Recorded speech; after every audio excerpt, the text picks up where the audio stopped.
Saudara dan saudari yang terkasih, dalam pertemuan ini atau dalam video ini, saya, Frater Andreas Anggit Wihandono, ingin memberikan katekese singkat tentang ziarah Gua Maria. Sewaktu kecil, Frater dan juga keluarga sangat sering mengunjungi Gua Maria yang ada di Lampung, khususnya pada bulan Maria dan juga bulan Rosario. Tak hanya bersama keluarga, terkadang juga kami satu stasi bersama-sama pergi ke Gua Maria yang ada di Lampung untuk berziarah. Mungkin kita juga pernah mengalami atau pernah merasakan pergi ke Gua Maria yang ada di wilayah kita masing-masing. Tetapi, apakah kita sudah mengerti makna dari ziarah ke Gua Maria itu? Untuk itu, dalam video ini, Frater ingin memberikan katekese singkat terkait ziarah ke Gua Maria. Untuk itu, Frater akan memberikan pemaparan terkait apa itu ziarah dan kemudian apa itu ziarah Gua Maria. Ziarah merupakan salah satu bentuk devosi dalam gereja Katolik. Devosi berada terpisah dari liturgi resmi gereja. Namun, devosi dapat membantu umat Katolik untuk dapat menghayati liturgi secara lebih mendalam dan berdaya makna.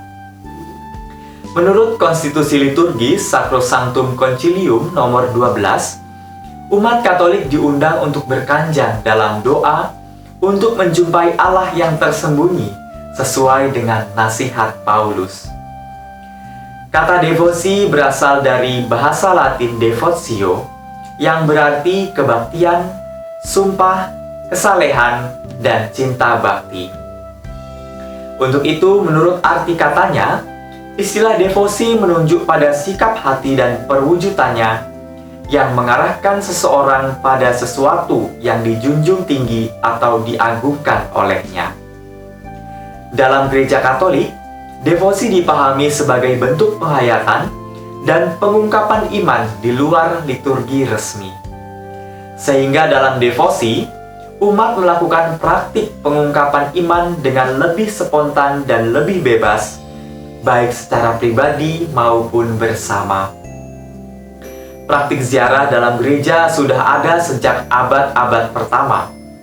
Tempat yang menjadi tujuan ziarah antara lain Yerusalem, Roma, dan Santiago de Compostela di Spanyol. Yerusalem menjadi tujuan ziarah lantaran di sanalah Yesus lahir, hidup, dan wafat. Kota Roma menjadi salah satu tujuan karena ada makam Petrus dan Paulus, dua tokoh agung gereja. Sedangkan di kota Santiago de Compostela ada makam Yakobus. Melalui devosi, umat dapat menjawab kebutuhan afeksi dan emosi yang tidak sepenuhnya didapatkan dari liturgi resmi. Bila dalam liturgi resmi, umat harus mengikuti rumusan doa yang jelas, padat, dan memiliki bentuk yang kokoh, serta tidak melebih-lebihkan perasaan.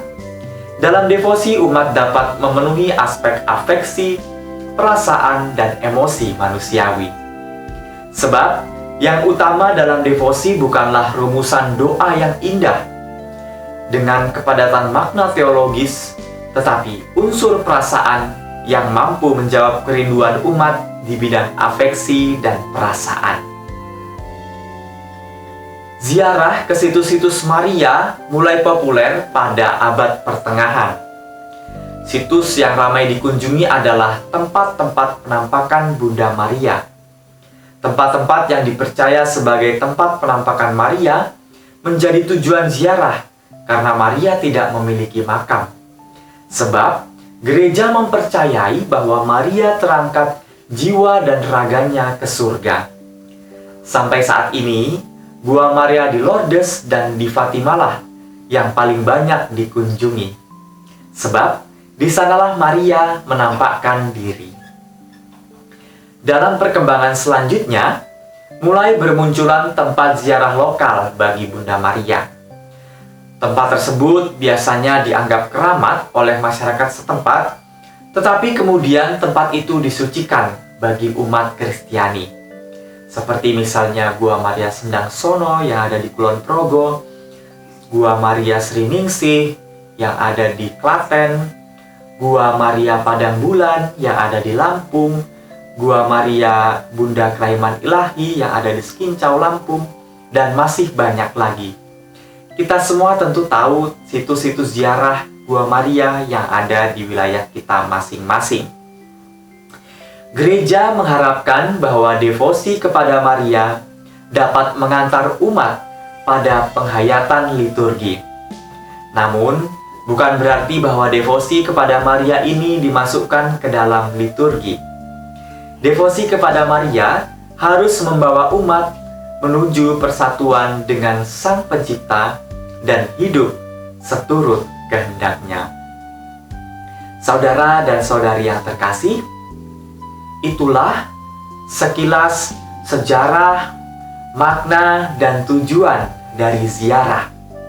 Semoga apa yang Frater sampaikan pada hari ini tentang ziarah Gua Maria dapat menambah pengetahuan iman kita, dan semoga juga dapat memperkuat iman kita, sehingga melalui ziarah ke Gua Maria kita dapat memperoleh rahmat iman yang besar melalui doa-doa dari Bunda Maria. Sampai jumpa lagi di kesempatan lain. Akhir kata, Frater mengucapkan terima kasih.